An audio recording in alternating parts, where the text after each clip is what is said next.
Beneath a blood-red sky over the Ethiopian highlands, Layla's journey reached its final chapter. The wind that swept through the narrow cliffs carried not only sand but echoes, ancient voices that once shaped the fate of empires.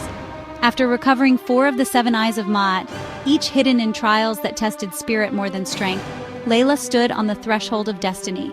Her body was worn, bruised from battle, and yet her resolve had never burned brighter. The priest, Amunet, aged not by years but by burden, now moved slower. His power, drawn from the cosmic balance, had been drained to protect them, and with every passing day Layla could feel it. The final eye was near, but so were the sons of Set. Their leader had finally revealed himself, not a man but something far older, preserved through dark rituals that denied death. His name was Marisker, a former guardian turned traitor, who sought to unite the eyes not for balance but for domination. With the full power of Ma'at, he could bend the boundary between life and death and reshape the world in his twisted image. Their journey led them to Lake Tana, where, beneath still waters, the final temple lay hidden. Ancient scrolls spoke of a submerged sanctuary, the cradle of light, accessible only when the stars aligned and a guardian awakened it. That guardian was Layla. As night fell, she stood on the lake's edge, the 5 recovered eyes forming a circle around her. She whispered the ancient words Amunet had taught her, and as the final syllable left her lips, the waters began to churn. The lake parted, revealing stone steps spiraling downward into the glowing depths. Inside the cradle, silence reigned, no traps, no illusions, just a stillness that pierced the soul. The walls shimmered with gold inscriptions floating in midair, and the water around them glowed with celestial energy. At the center stood a pedestal holding the final eye, clear as crystal, pulsing with ancient light. Layla reached for it, but before her hand could close around it, the chamber trembled. Shadows filled the sanctuary. Marisker had arrived. Marisker emerged from the shadows. "You've done well, Layla, but you are a flame too small to burn the night," he said. With a gesture, he hurled Amunet across the room.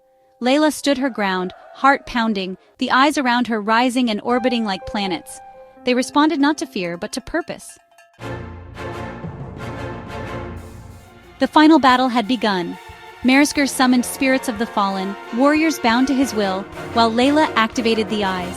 Each relic glowed with different energies: truth, justice, harmony, courage, compassion. She felt each virtue course through her as she defended herself, her team, and the temple. The sanctuary itself seemed to awaken.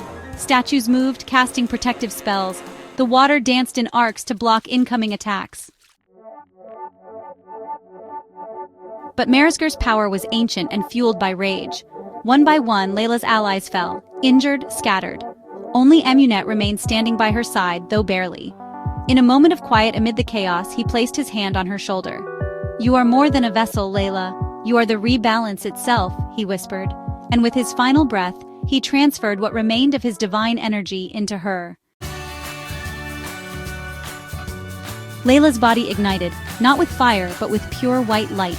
The eyes fused around her, lifting her into the air. She became a beacon, a flame reborn from the ashes of forgotten dynasties. Her voice rang with the echoes of those who came before her, and as she spoke the final invocation, the light pulsed outward like a tidal wave. Marisker screamed as the light consumed him. The spirits he commanded cried out, released from bondage. The darkness fractured and then shattered. Silence returned, but this time it was peaceful. When the light faded, Layla stood alone in the center of the temple. The eyes had dispersed, hiding once more, their mission fulfilled. Amunet's body had vanished, his soul at rest at last. The cradle began to close, the waters reclaiming the sacred space. Days later, Layla emerged at the lake's edge. Her team, those who survived, waited with silent awe. She carried nothing, no relics, no trophies, just the memory of a journey that reshaped her soul. Back in Cairo, the world moved on, unaware of how close it had come to unraveling. Museums displayed broken pottery and faded scrolls. Documentaries speculated on ancient myths. But Layla knew the truth. In her apartment, she kept a single item, a shard of one of the eyes, cracked but still pulsing faintly. a reminder that the balance between life and death, chaos and order, was fragile and always needed guarding. She resumed her work, writing, lecturing, sharing pieces of history. But at night, when the world slept, she trained. She listened, because the battle wasn't truly over. Darkness always finds a way to return, and when it does, the flame must rise again. The end.